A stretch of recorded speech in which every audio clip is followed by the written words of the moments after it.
Good morning, S.H.R.E.D Nation. Happy Friday. We're back.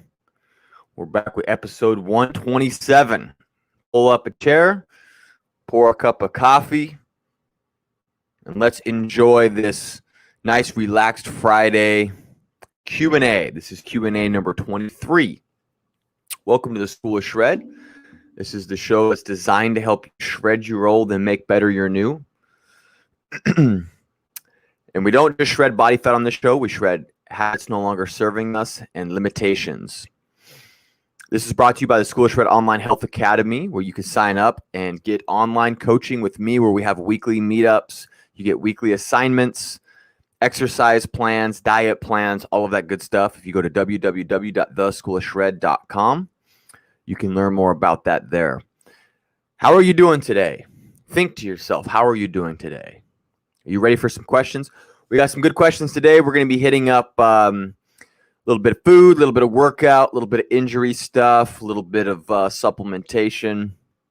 And we're going to rip this thing out real quick. So we got 4 questions this week that have come in. So the show is here every day, Monday through Friday, Pacific Standard Time. Boy, I love Fridays. Don't you? Do you love Fridays? Yeah, baby. Let's get it. So let's do this thing. First question that we're going to get into today. Let's unpack this. This is a great question, actually. So what makes grass-fed butter better than regular butter? So and a lot of the plans, well, there's a whole list. There's a School of S.H.R.E.D food list, grocery shopping list, and everything's specified by, grass-fed dairy products. So this is a good question. So what makes grass-fed butter better than regular butter? The main thing will be omega-3 content. So corn-fed animals are going to have more omega-6s, and grass-fed animals are going to have more omega-3s. And so this is just one of the reasons. We'll get into the second reason here in a minute. So the typical Western diet is 27-1. It's a 27-1 ratio, which is astronomically high in omega-6 polyunsaturated fatty acids. And so what that does when you have a 27-1 ratio or anywhere near that, I mean, that's insane. You're getting 27 times more omega-6s and omega-3s. What that sets up is it's very inflammatory. Very inflammatory. And you know now by listening to this show that inflammation is the starter to all disease. And so when we're looking at health and longevity, if we're looking at body fat loss, if we're looking at gaining muscle, we are trying to keep systemic, chronic inflammation down. Okay, chronic meaning long-term, systemic meaning full body, right? Everywhere. So local inflammation would be like your pecs are sore, they're a little swollen from a workout, right? That would also be acute because they're only be sore for a day or two. But chronic inflammation is when you're always inflamed. Systemic inflammation. So chronic systemic is you're always inflamed everywhere, right? And this is a big issue that we have. And so with a lot of omega-6s in the diet, this sets this up. And so it sets us up for, disaster, essentially. And so what we want to do is try and get that ratio a little bit more even than 27-1. We don't want to go the other way with it, but it's really hard to go the other way with it in today's society because there's corn product and everything, there's grains and everything. A lot of omega-6s. One of the big things that we talk about here and the big gripes is getting rid of vegetable oils, which don't just provide omega-6s. They're industrialized oils that take a lot of processing to make edible anyway. So through the process of hydrogenation, like we've talked about, but those are in everything as well. And so you're also getting omega-6s from a lot of packaged products, processed foods. So, this is the thing is it's not really the reason I talk about processed foods in this manner. It's not necessarily the calories, right? Calories do matter, but it's what are you doing to your cellular health long-term? And packaged foods, processed foods tend to have more of these toxic chemicals like polyunsaturated fats in there. These oils that are highly prone to oxidation. And the reason that they're in a lot of these processed foods is because they're cheap oils and they're not going to degrade as quickly. Whereas like olive oil, if you get a good olive oil is a monounsaturated fat, is a MUFA. You're gonna know when that goes bad. It doesn't taste good. So anyway, it's just easier to package things with these vegetable oils. So we're going to be getting them in packaged foods as well. But back to the point of why grass-fed butter. So grass-fed butter has more omega-3s when the animal lives off the land. The second thing just to consider is that the animal is going to live a healthier life. And I think man and woman coexisting with animals and having respect and humility for animals is very important. I think we need to get back to that. I think we've lost touch with that in a big way. We have factory farming that is just brutal on the way that it treats these animals that we are asking for nutrition from. This is a big belief system of mine, is that we want to coexist with these animals and have them live a good life and not be stuffed into these really poor living conditions next to each other, where it's basically torture just for food. So, when you're supporting grass-fed butter, when you're buying grass-fed butter, you're also buying an animal that lived off the land, was able to go eat grass. Even if they were fed a little bit of corn towards the end to fatten them up, considering the living conditions of the farm's butter that you're buying, I think is something that you should employ yourself to look at. And so you're gonna get the benefits there as well. So you're supporting good farming practices when you're getting grass-fed butter most of the time. If you can get local grass-fed butter, that's even better. We got to try and line these local farmers' pockets up. They're hurting right now, and I think that's the way we need to be moving right now with where society's going. I think we need to quit buying from these big corporations, and we need to start buying from the guys who are getting messed over. There's these small farmers who it's their life's work, and they're having to put their animals down because of the logistics of everything. So I think that's really important. So that's there. There's a humane aspect of it. So grass-fed butter is a little more humane than regular butter. And then the last thing is from a nutritional perspective that grass-fed butter is going to have more CLA, which is conjugated linoleic acid, which has been shown to help body fat, help you burn body fat a little bit better. So it's only a little amount, but every little amount is basically letting you know that you have good metabolic health. So one of the studies that I pulled up and that I was reading and saw was that 3 grams of conjugated linoleic acid, CLA tonillin, helped the participants burn 10% or it was like 0.11 pounds of body fat throughout the week, which is a very little amount. But if you add those weeks up, that will amount to something if calories are the same. So, and if you're going to burn a little bit extra body fat, if you ask, like, is it worth it? Is it really worth it? That's such a small amount. Well, what you got to look at is more of a global picture here of anything that's going to have your body burning more body fat is a good thing. Burning body fat is a good thing. And it's not just good to reveal your abs and all that nice external stuff.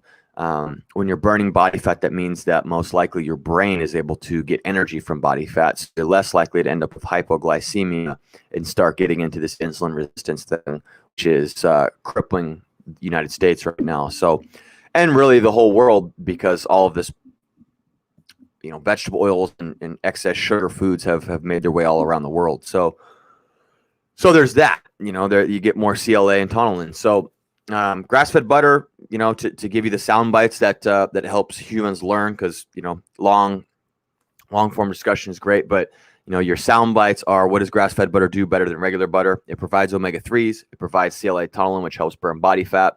So it basically decreases inflammation in the body, and we want to decrease inflammation in the body. So calories being the same, grass-fed butter is better from a cellular perspective, from a micronutrient perspective, not just a macronutrient perspective. So Kerrygold butter is big. I know they've been popped before for not being 100% grass-fed though, but they I believe their cows are still have better living conditions. So that's something to consider as well. All right, number 2. And anybody watching this, you go ahead and ask your questions today. All you people's watching. All right, number 2 is, should I work out before cardio or do cardio before my workout? This is a great question. I think I've answered this before in one way.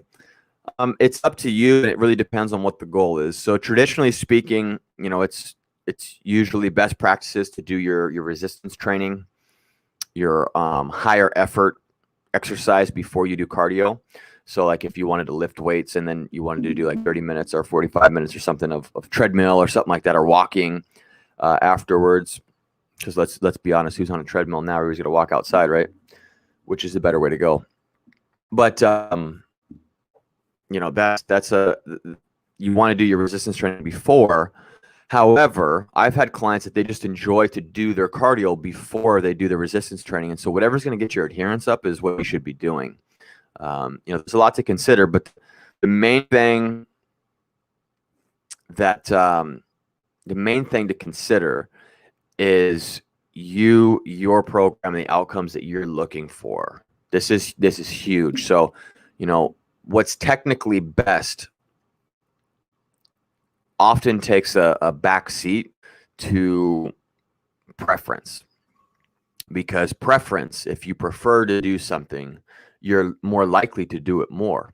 And so over the course of a year, 5 years, 10 years, your lifetime, if you were to do cardio before your workout and you did more of it, well, that could actually end up being better long term. So we want to think of the compound effect with things. But the rationale for doing cardio after is because if you do cardio before, you could be oxygen depleted or just overall energy depleted by the time you go to lift weights. So you're gonna be less strong. You're gonna have less strength when you go to lift your weights, and you're not gonna have the energy to hard work that in. So that's kind of the rationale for that. That's why that's been the standard. But over the years, I've changed my mind and really just try to find what's best for the client. So I would say try them both out and see see which one works best for you. I think if you wanted to, you're trying to do like HIIT cardio, or you're doing 20 minutes of sprints and then you want to go lift, that might not work out so well. I had somebody ask me, about this in like martial arts, like, should I train jujitsu before or after I work out? And the answer to that, after thinking about it a little longer, because you could do one or the other, but after thinking about it, analyzing it a little longer, I actually think that it would be better to lift weights before on this one, which is kind of what I've been saying. But lift weights before, because jiu-jitsu is a martial art where you want to try and be relaxed, and so if your actually muscles are a little tired, you're more likely to just chill out and relax and roll safely. So that's one consideration. So good question. All right, number 3. This is best way to recover, or best way to eat if recovering from injury. All right, best way to eat if recovering from injury. Your main focus should be on this one, just eating an anti-inflammatory diet. So eating anti-inflammatory diet, so lots of good probiotics. So sauerkraut, kimchi, bone broth. I would say low carbohydrate diet, no processed food. You have carbohydrates in there. Carbohydrates are not inflammatory in the right amounts. It's just when we're overdoing them. But when you overdo calories too, it can be inflammatory. Like even if you overdo, you could eat too much, of anything at one time, and it could cause some stress on the body because it's a lot of food. So you're just more inclined to get inflammation from carbohydrates because of the manipulation of water. So. But it's really like processed foods with vegetable oils and such. They will create a situation where you start to get water retention and you are inflamed. So you want to stay away from anything that's going to cause inflammation when you're recovering from an injury.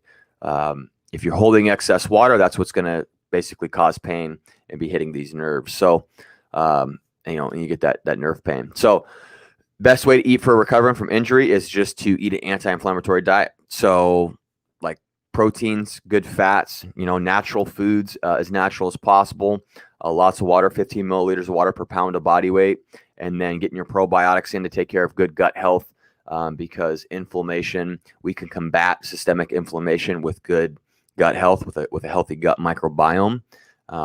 Good sleep, like I've talked about, you got to kind of do everything right when you're injured because your body is in full-blown recovery mode. I would also throw some 24-hour fasts in there. if you're acclimated to fasting, fasting can definitely help bring inflammation down. Every time I do extended fasts, I lose a ton of water weight, which is, inflammation. So if I ever feel like I'm getting inflamed, say I'm partaking in foods around the holidays with family or something that I usually wouldn't, and I start to feel like stiff or like I'm holding water or my cheeks are getting puffy. If I fast, it helps strip a lot of that water weight out. And then growth hormone spikes help with that. So growth hormone goes up when you fast, but also when you're sleeping. And this is why sleep can help you strip water weight and get rid of some of that inflammation as well. So that's a good question. All right, last question of the day here. We got a quick one, quick Q&A today. So what supplements do you recommend? What supplements do I recommend?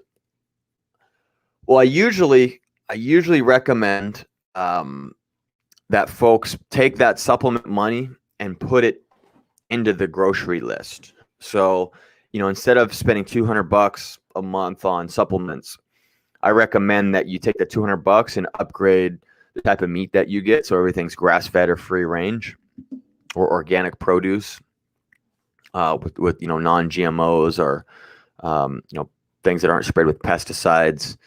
So that's what I recommend first. And then from there, if you want to try and throw something in, because it seems weird to me that we would not do that in the beginning, because what you're doing is you're going to buy food with less nutritional value, but then you're going to take a bunch of these synthetic supplements to try and bridge the gap. Why not just go spend all that money into the into the nutrition side of the house from like a local farm or something? Now, when you're buying major industry vegetables, you're buying vegetables that were grown in soil that has been depleted over the last 100 years. And it's it's well known now that our soil is less mineral dense, which is going to produce less micronutrition in our vegetables than any time in human history. So this is why I like to do my own gardening. This is why a farm that's rotating animals and plants is important. That gives you a more micronutrition in your vegetables, but try to focus on that. Try to get the best produce possible, the best meat possible. Ethically, humanely raised animals is great. That's where you should be going first. Like I said, local farms. And then from there, if you want to supplement, I recommend the basics. So the fundamentals, the foundation. So a good high quality omega-3. I'm a big believer in the omega-3s. Again, we just kind of talked about that whole grass-fed butter thing, the omega-3, omega-6 ratio that's way off. So omega-3s from a very high quality source, 2 to 5 grams of that a day, which is 2,000 to 5,000 milligrams. If you go to the supplement store today, if you just go to any of these commercial spots, you're going to get boned. They're going to give you stuff with, different vegetable product in it, or maybe a fish oil concentrate, which you don't want anything that's a concentrate. You want real good fresh fish oil, and you'll get like 900 milligrams for 2 capsules. So you're gonna have to take 10 capsules to get enough of it. So the stuff that I use is I basically take 2 or 3 of them. It gives me about 3. It's like 1,000 milligrams per capsule. So spend money. If you're going to get supplements, get the basics and spend the money to find the best sources possible. Thorne is a great a great company. And so was Poliquin. So Poliquin Group, Poliquin brand. Very high grade supplements. You don't want to just be going and picking anything up from the supplement store just because it's cheap. If you're going to take the cheap way out with supplements, do not buy them. It's not worth it. Don't put it in your body. Don't put it in your body, man. It's not regulated enough. It's also synthetic. So you have to just find like the most high grade stuff that you can. So fish oil, vitamin D, and magnesium. So I like magnesium threonate or magnesium glycinate. Muscles like magnesium glycinate. They take them in better. Magnesium threonate is good before bed. It helps induce a rest and digest response. And those are the 3. Those are the 3 right there. It's just a good omega-3. If you want to do like a cod liver oil, that's also got, it comes with vitamin A and vitamin D in it. So it's going to have a little bit of all of those guys. But you have, omega-3s, vitamin D, and then magnesium. And then I always keep a good protein around. I keep a Thorne protein powder around at all times. I do like puddings and stuff with it, or I make recipes with it. So I do a chocolate flavor there. It doesn't have a ton of artificial sweeteners in it, so that makes it a win, in my opinion. So yeah, I always have like, amino acid or something like that around. I don't use them every day, but I do like having them around for sure. And so that's it. You can keep it basic there. I would say be very careful of going in and asking for help at some of these stores because they get commissions. And I've had clients that I've had to send back because they get a pre-workout, an intro workout, a post-workout, a pre-bed thing, and it's all the same stuff. And this is what's frustrating is that, like, when I have somebody that comes and sees me, they go, "Oh, well, I got this whey protein powder.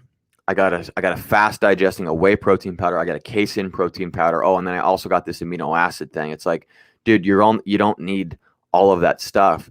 And so whoever sold you that was just trying to sell you stuff. It's unethical because it's like you're getting the same. There's only a certain amount of protein that you're gonna be able to get within an hour or two time period. You don't just keep sucking down protein and thinking that it's going to be good for you. You need about 30 to 40 grams of complete protein to stimulate mTOR and muscle protein synthesis. No more than that. So if you're taking more than that at one given time, you're just adding calories and it's not causing the hormonal response to make you gain muscle.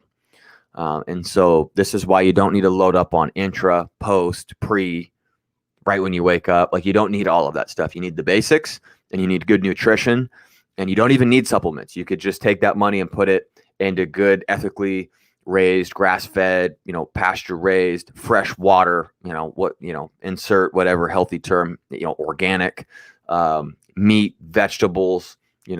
I personally, I love fresh water, organic vegetables. I'm just kidding. So that is something to consider. So the first thing is put that back in your shopping cart, that money supplement. The second thing is if you really want to have supplements, which they're great, if you want to add them in addition, that's fine, is a good omega-3, high quality omega-3, 2 to 5 grams a day, a good fish oil, which is what that is. And then you have good vitamin D, and then a magnesium supplement of some sort, as well as a protein powder. So that is it for today. Those are the questions. Thank you for writing in. I hope everybody has a great weekend. Until next time, stay strong and healthy in body, stay relentless and energized in spirit, and stay determined in your pursuit. We'll see you on Monday at 9 a.m. Pacific Standard Time. Until next time, class is dismissed. Have a good weekend.